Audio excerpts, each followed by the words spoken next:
이제 화면을 켜보도록 하겠습니다. 보시는 것처럼 시장이 전체적으로 좀 얼룩덜룩하죠.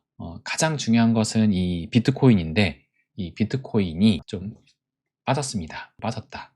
그래서 오늘은 이 니플 관련해 가지고 좀 말씀을 드리려고 하는데, 썸네일에도 제가 말씀을 드렸듯 니플 관련해서 말씀드리려고 하는데, 니플이 참 가격적인 상승이 나오지는 않고 있어요. 그런데 아까 조금 전에 이 채팅창에도 말씀하셨듯, 만약에 이 통화감독청의 은행업 이 인가 승인이 나오게 되면은 저는 분명히 상승 재료로 될 수 있다라고 봅니다. 근데 하나 좀 우려라기보다는 바람이 있다면, 지금 같은 상황에서 나오면은 좀 아무래도 많이 반감될 수밖에 없거든요.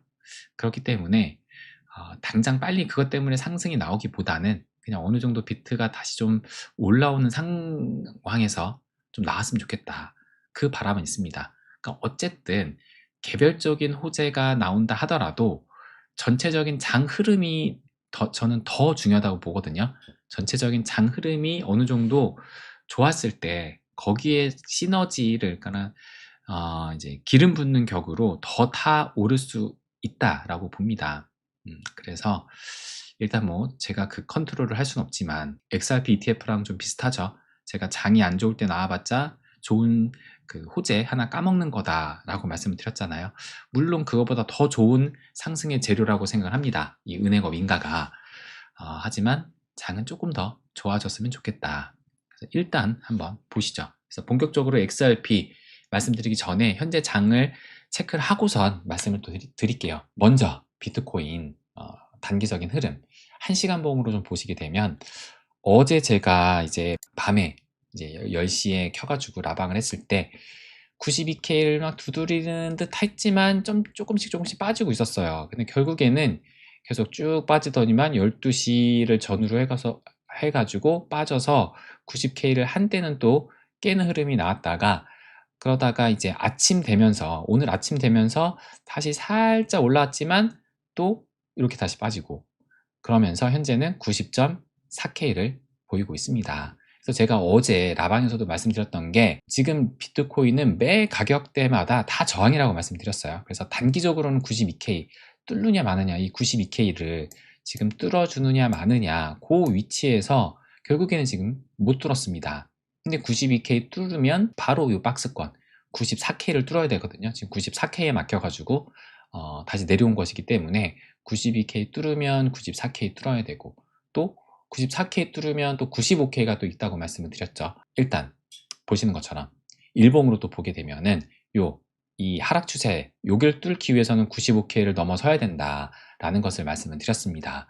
그래서 일단 당장 어제 일봉을 보시게 되면, 어제 일봉이 윗꼬리를 뭐 아주 길진 않지만 어쨌든 윗꼬리를 지금 몸통보다 더 길게 달았다는 얘기는 올라가면 누군가는 또 매도를 한다, 요런 흐름이 지금 이제 어제는 아니었지만 어쨌든 미증시에도 나타나는 그런 흐름이었죠. 그래서 전체적으로 지금 장이 좀 위축돼 있다, 그런 말씀을 드렸습니다. 이 비트코인도 어제 일봉도 그렇게 해서 마감을 한 상황이고, 그래서 오늘은 뭐 큰 폭은 아니지만 어쨌든 음봉인데, 중요한 것은 그래도 이 21선은 지켜내고 있다.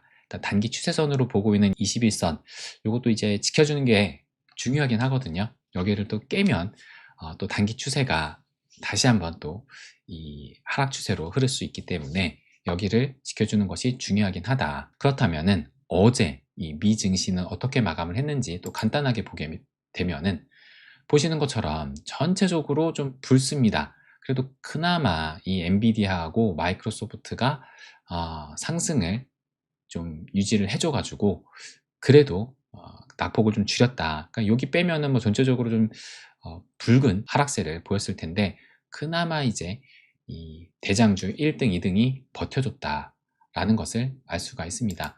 그래서 3대 지수를 보시게 되면 결국 3대 지수 모두 하락으로 또 마감을 했어요. 다우존스가 마이너스 0.45, S&P 500이 0.35, 나스닥이 마이너스 0.14니까 그래도 이 엔비디아하고 마이크로소프트 덕분에 그 낙폭은 그나마 좀 줄였다라고 볼 수가 있죠. 어쨌든 하락 마감을 했고, 이것은 제가 이 S&P 500 차트, 일봉 차트로 봤을 때 보시는 것처럼 이때도 이제 전일, 이제 어제가 월요일이었고 금요일 날 윗꼬리를 이렇게 윗꼬리를 좀 달았다. 요 말씀을 드렸잖아요. 이 얘기는 누군가는 올라가면 매도를 해서 이 쭉 뻗어나가는 그런 움직임이 아니었다. 근데 어제는 이 사상 최고가를 코앞에 앞두고 결국에는 음봉으로 또 마감을 했습니다. 그래서 현재 그 장세가 미 증시나 비트코인이나 추가 상승을 위해서는 모멘텀이 부족을 해 보인다라고 제가 계속 말씀을 드리고 있죠. 그 흐름이 그대로 지금 어제 밤에도 나타났다. 그래서 탐욕지수, 공포 탐욕지수로 봤을 때 이게 암호화폐 시장이거든요.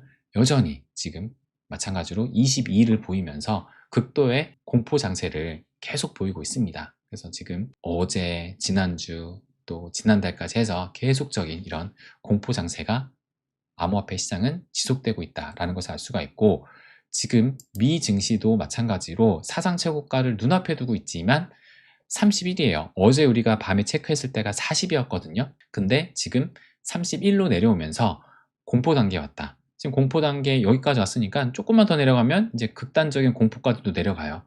그러니까 사상 최고가 근처에 있지만 사실상 지금 미 증시도 어느 정도 투심이 좀 얼어 있다라는 것을 알 수가 있습니다. 그래서 현재 시점에 미 선물 시장은 어떠하느냐? 지금 현재는 또 상승을 보이고 있지만 큰 의미 없는 상승이에요. 그죠? 뭐 0.09%, S&P 500도, 그 다음에 나스닥 100은 0.12%니까 아주 소폭의 상승만을 보이고 있습니다. 그러니까 어제도 우리가 체크했을 때는 선물 시장이 약간 상승이었고 그랬는데 결국에는 지금 장 마감은 음봉으로 했던 거잖아요. 하락으로. 그러니까는 뭐 큰 의미가 없고 과연 지금 어떻게 될지 좀 지켜봐야 된다. 그나마 좀 긍정적인 것은 간밤에 이 소식은 또 나왔습니다. 트럼프가 자기가 만든 트루스 소셜에다가 올렸죠. 엔비디아의 H200 이 GPU를 중국한테 판매하는 것을 허용을 했다 하면서 시진핑한테도 뭐 직접적으로 알렸다라고 또 나오더라고요. 그러면서 반도체 통제 완화를 시사를 했다. 이런 기사가 또 속보적으로 나왔는데, 그래서 트럼프가 SNS를 통해서 알렸는데 그러니까는 블랙엘은 최고급, 최상급의 GPU예요.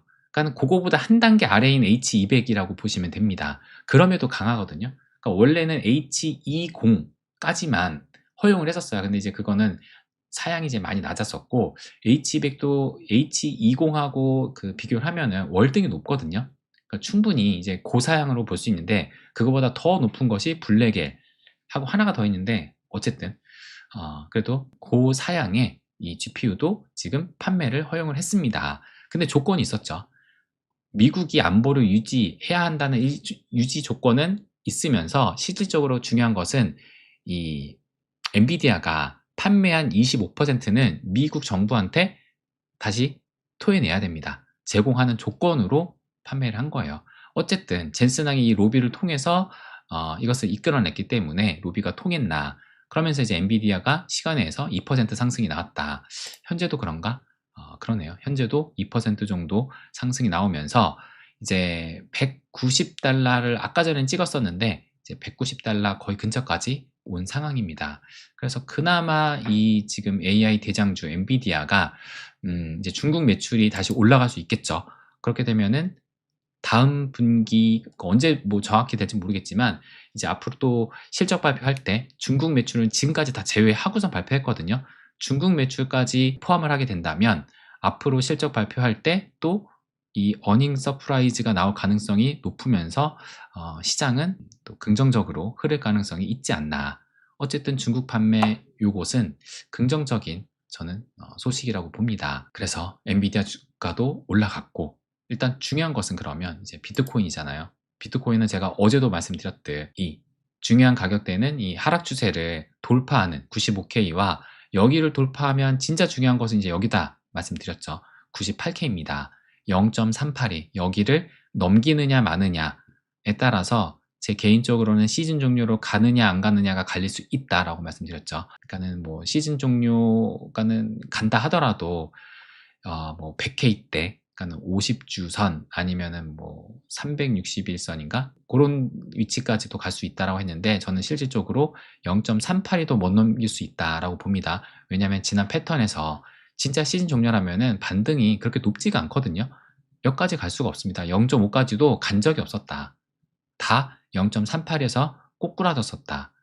그러니까 진짜 시즌 종료로 간다면 여기서 꼬꾸라질 수 있기 때문에 여기가 오히려 더 강한 저항대가 될 수 있다. 그래서 여기를 넘기느냐 마느냐가 굉장히 중요하다라는 것을 제가 2주 전에 멤버십 방송한테는 좀 더 자세하게 말씀드렸고 또 어제도 말씀을 드렸었습니다. 어쨌든 이런 상황입니다. 이런 상황에서 일단 이번 주가 중요하다라는 것은 다 아시겠죠? FOMC가 12월 10일 날 있습니다. 12월 10일 날. 근데 한국 시간으로는 12월 11일 새벽 4시죠. 새벽 4시. 그래서 금리 인하는 87%니까 뭐 지금 어제는 89%였는데 뭐 87% 크게 뭐 차이는 안 나지만 어쨌든 시장은 금리 인하를 거의 뭐 무조건 한다라고 보고 있습니다. 그래서 실질적인 금리가 몇 퍼센트가 되느냐가 중요한 것이 아니라 마지막으로 이 파월이 어떤 발언을 하고 또 내년의 전망을 어떻게 하느냐에 따라서 당장의 시장은 또 출렁일 수가 있겠죠. 그래서 매우 중요하다. 이번 주 목요일 새벽입니다. 그리고 같은 목요일 새벽에 이 오라클의 실적 발표도 한번 지켜보자 말씀드렸죠. 제가 어제도 말씀드렸던 이 탄광 속의 카나리아 역할을 오라클이 합니다. 그렇기 때문에 오라클의 이 실적 발표도 한번 봐야 된다. 일단 잘 나오게 되면은 긍정적이다 라고 말씀을 드렸습니다. 그럼 마지막 이 온체인도 잠깐 볼게요. 이 코인베이스 프리미엄 갭이라고 해가지고 제가 지난주인가 말씀드렸었죠. 본격적인 상승세가 이루어질 때 코인베이스 프리미엄이 양수로 전환이 된다. 그래서 지금 한창 계속 떨어지면서 음수를 보이고 있다가 양수로 전환된 지 며칠 됐습니다. 그리고 여태까지 지금 계속 유지하고 있어요. 계속 유지하고 있다. 그러니까는 이때가 이제 4월달 올해 관세 쇼크 때도 음수를 보이고 있다가 초록색으로 전환이 되면서 본격적인 상승이 나왔었거든요.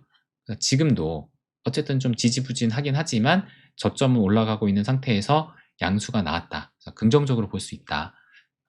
아직 음수로 또 전환되지 않았다라는 것을 알 수가 있습니다.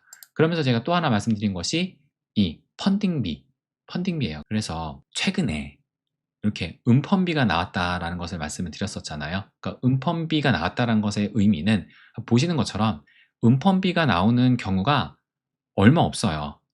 그러니까 보통 사람들이 더 많이 이 롱베팅에 이제 하고 있다라고 보면 됩니다. 지금의 상승은 데드캣 바운스로 여기면서 숏베팅이 많아지고 있다라는 의미다. 은펀비가 나왔다는 얘기는. 그래서 제가 이 은펀비가 나왔던 그 시기를 보면 여기도 보시는 것처럼 은펀비가 나오고 난 이후로 상승이 나오죠.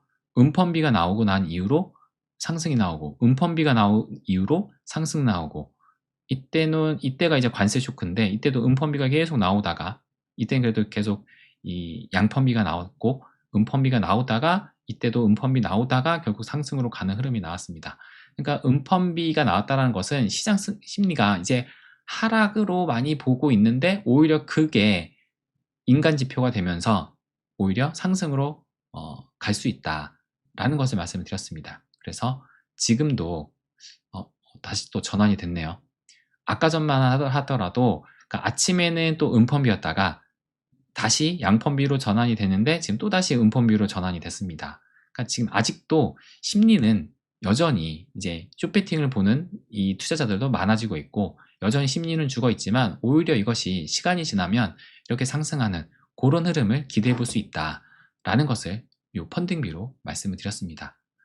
그리고 또 중요하게 제가 보는 게 이 단기 보유자들의 SOPR. 그래서 이 SOPR 1을 기준으로 했을 때 1 이상이면은 단기 보유자들이 수익을 보는 구간이고 1 이하면은 이제 손절치고 이제 개미들이 털리는 구간이다라는 것을 말씀드렸습니다. 그래서 개미들이 털리는 구간이 나오고 나서 본격적인 상승이 나왔다라는 것을 말씀을 드렸는데 이번에 바닥 부근에서 꽤 많이 털렸고 지금도 여전히 지금 1 아래에서 움직이고 있어요. 그러니까 지금도 여전히 손절치면서 나가는 투자자들이 많다.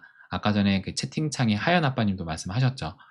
지금 시장을 떠나는 사람들이 많아 보이는 것 같다라고 말씀하셨는데 실질적으로 이렇게 지표에서도 나타나고 있습니다. 계속 털리고 있는 그런 상황입니다. 그래서 암호화폐 시장이 지금 전반적으로 좀 재미가 없어요. 그죠? 비트코인이 좀 올라주고 알트도 올라줘야 되는데 여전히 시원치 않게 흘러가고 있고, 그래서 제가 일단 중요한 것이 이 하락 추세를 벗어나는 것, 두 번째로는 0.382를 넘어서는 것인데 지금 뭐 하나 지금 달성한 게 없다. 아직도 여전히 이 하락 추세를 깨지 못했고, 깬다 하더라도 더 큰 요 과제도 남아 있습니다. 그래서 지금 이런 상황에서는 가격만 너무 보지 말고 제가 늘 말씀드리는 큰 그림을 보면서 가는 그럴 때가 아닌가, 그 말씀을 또 드리고 싶습니다. 그러면 리플도 이제 해야 되잖아요, 그죠? 리플 또 말씀을 드리기 전에 여러분들이 무슨 말씀 하시는지 한번 볼까요?